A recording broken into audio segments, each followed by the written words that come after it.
A very good morning to all my lovely students who are watching this video. In my today's video, we are going to discuss about Shah Jahan and Aurangzeb. We were doing history, the Great Mughals, in which we have already discussed about Babur, we discussed about Humayun, we discussed about the Sur Empire, we discussed about Akbar. Then we moved to Jahangir, in which we discussed about him as well as Noor Jahan. Now in today's video, we are going to discuss about Shah Jahan and Aurangzeb. So first I will be telling you about Shah Jahan. Shah Jahan, he was the son of Jahangir and he ruled the Mughal Empire between 1628 to 1657. He was born with the name Khurram in 1592 AD. That means he was named Khurram when he was born. So we know that Jahangir, he had married Noor Jahan, who was initially the wife of Sher Afghan, but after his death, Shah Jahan married Noor Jahan. This we have already discussed in our previous video. Noor Jahan wanted to nominate his son-in-law to be the next king, but finally Shah Jahan, with the support of his people and also from the support of his father-in-law Asaf Khan, he managed to succeed the throne. So this is how Shah Jahan became the ruler and got the throne. Shah Jahan, he is considered as one of the greatest Mughal emperor. Out of all the Mughals, he is considered as one of the greatest Mughal emperor. And when we talk about Shah Jahan, he is best remembered for his architectural achievements. The architecture, the things, the monument that were built, we remember him best for those achievements. Do you know any one famous architectural achievement of Shah Jahan? Anyone? The most popular one? Taj Mahal, correct.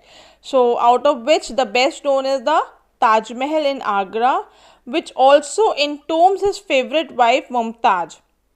Then he also built a new city called Shahjahanabad. It's Shahjahanabad, that is the present Old Delhi. Okay, that time it was called as Shahjahanabad. Today we call it Old Delhi. Then in 1657, Shah Jahan, he fell seriously ill, which led to a war of succession. Now when Shah Jahan, he fell ill, this gave a rise to the war of succession that was among his four sons, that who will be the next king.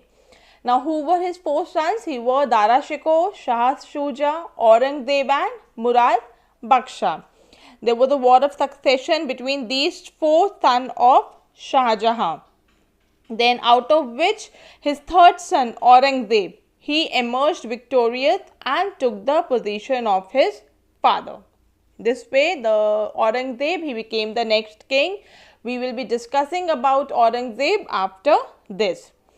But later when Shah Jahan recovered from his illness, but Aurangzeb, he imprisoned his father at the Agra fort until his death, that was in 1666.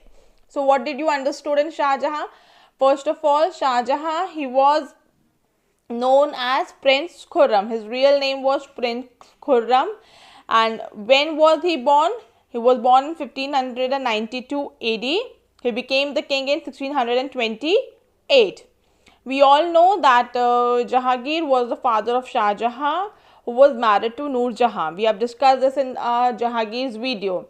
So Noor Jahan, he wanted her son-in-law to be the next king. But Shah Jahan, with the support of his people, also from the support of his father-in-law, the name of his father-in-law was Asaf Khan, he succeeded the throne. And he is also considered as one of the greatest Mughal emperor. Now, why we remember Shah Jahan? For what famous thing? That the famous thing for which we remember Shah Jahan is his architecture, because the Mughal emperor, it witnessed the growth in architecture during the time of Shah Jahan. And one of the famous architecture, the most beautiful that was built during his time was Taj Mahal. I believe we all also know the story behind that Taj Mahal. Okay. Then not only Taj Mahal, the old Delhi, that is the Shahjahanabad, that was also built by Shah Jahan. Then when Shah Jahan, he fell ill, a war of succession, it broke down between his four sons, in which Aurangzeb defeated others and became the king.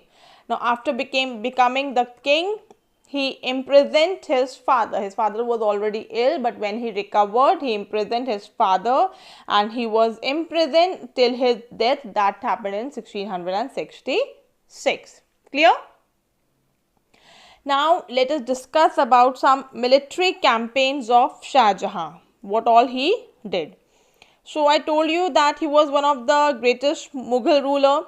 He was a very ambitious man, and he also wanted to expand his empire. Like others, he also faced many revolts.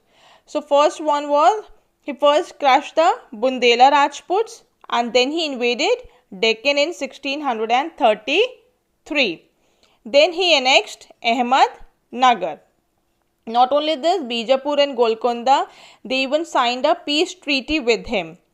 And now, after doing all this, his position in Deccan had become quite strong. After that, he sent an army to Balkh. After maintaining his position in the Deccan, he had sent his army to Balkh and Badakhshan, which was in Central Asia, because he also wanted to add Samarkand. We have already studied about Samarkand. Whose capital was Samarkand? It was Timur's capital. So he wanted to add Samarkand to his empire, but he was not able to do so. So this was one of his failure. Another failure that he faced was to recover Kandahar from the ruler of Persia.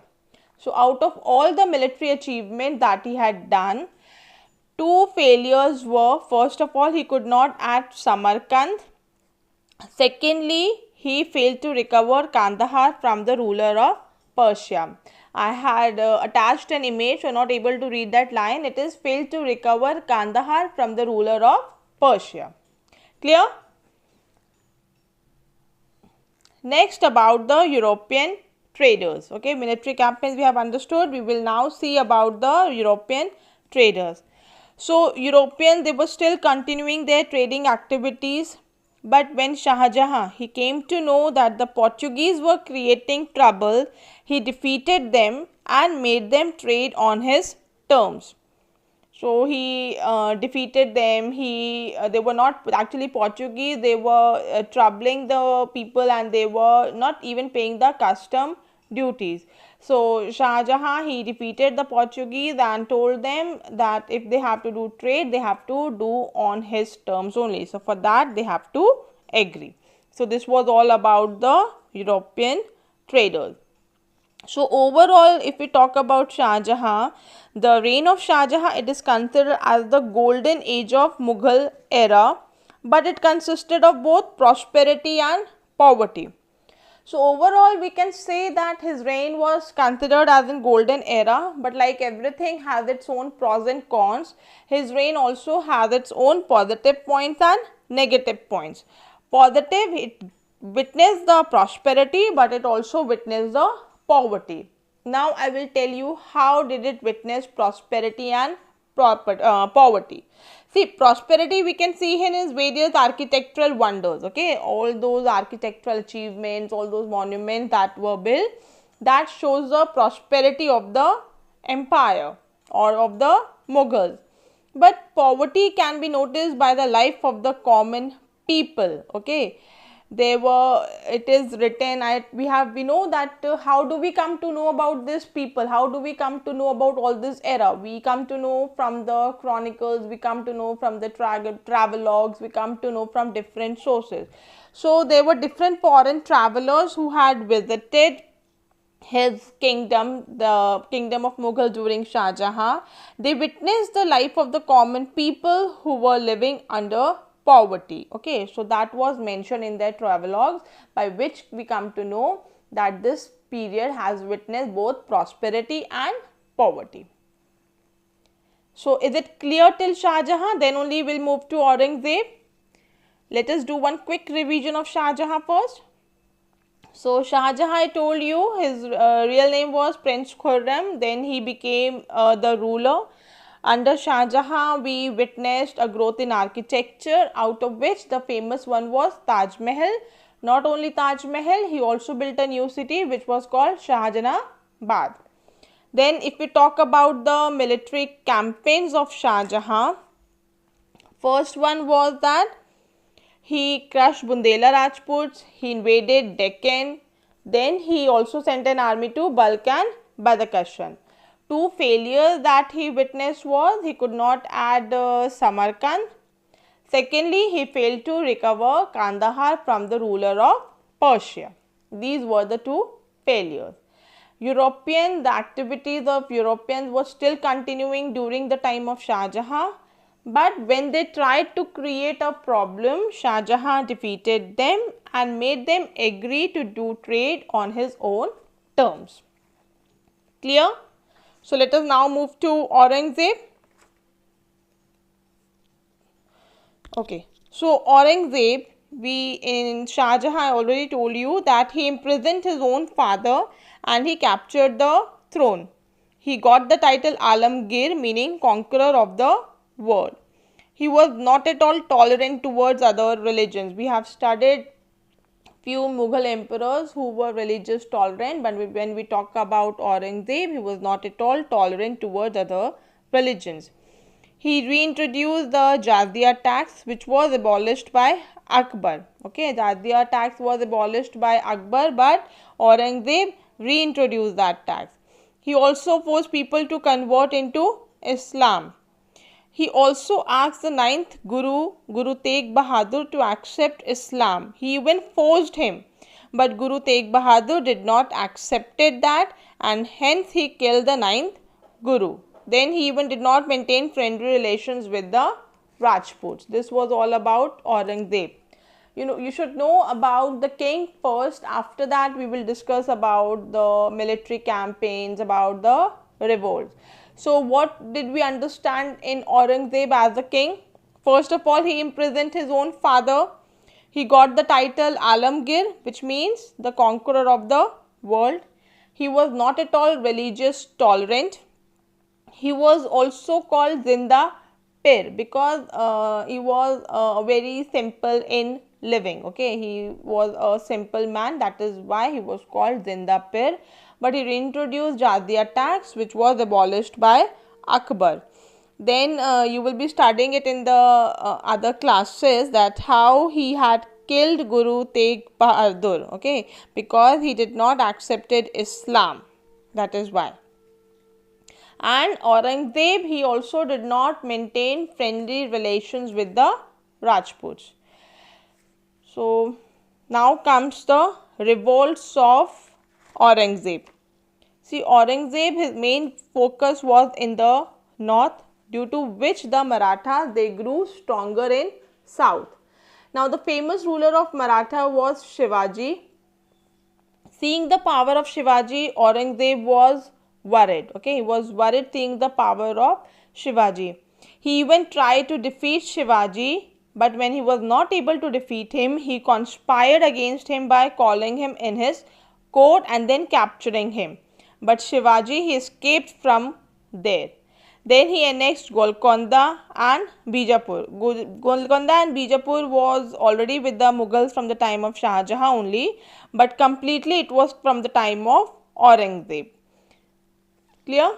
These were the two things that was done by the Jahangir. These were certain revolts and certain places that he conquered. First of all, he had to face revolt from Rajput, Sikhs and Marathas. His major focus was on the north. So when he was only focusing on the north, the Marathas, they grew stronger in the south. And afterward, when he came to know about the the success or the power of Marathas, he became a little worried. So he decided to defeat Shivaji, but he could not do that. Therefore, he even thought of cheating him, like by calling him in his court and then capturing him. But Shivaji, he managed to escape from there. This I have already told you that he annexed Bijapur, then Golconda. Okay. This was actually a Deccan policy when he wanted to add all these things in his empire, but these things proved no benefit to him because it was very difficult for him to administer these land from his own capital. So this policy also turned out to be a failure. Now let us come to the assignment based on today's video. My first question is, why did the Deccan policy adopted by Aurangzeb was a failure? Why do you think the Deccan policy, like in which he had captured different places, Bijapur, Golconda, why it did not turned out to be successful? I have already told you right before that, okay? Question number 2, name that policy which was abolished by Akbar but was again reintroduced by Aurangzeb. I told you there was one thing which was abolished by Akbar, but Aurangzeb, he again reintroduced that. You only have to write the name of that, okay? Question number 3, why did Shah Jahan defeated Portuguese? Okay, in European traders, I had already explained you that what problem were Portuguese creating for the Mughals and how did Shah Jahan overcome those problems and defeated them. So you need to write the reason behind that. I hope my today's video is clear. You have understood about Shah Jahan, you have understood about Aurangzeb. Okay, in my next video, that would be the last video in which we will be discussing about the administration.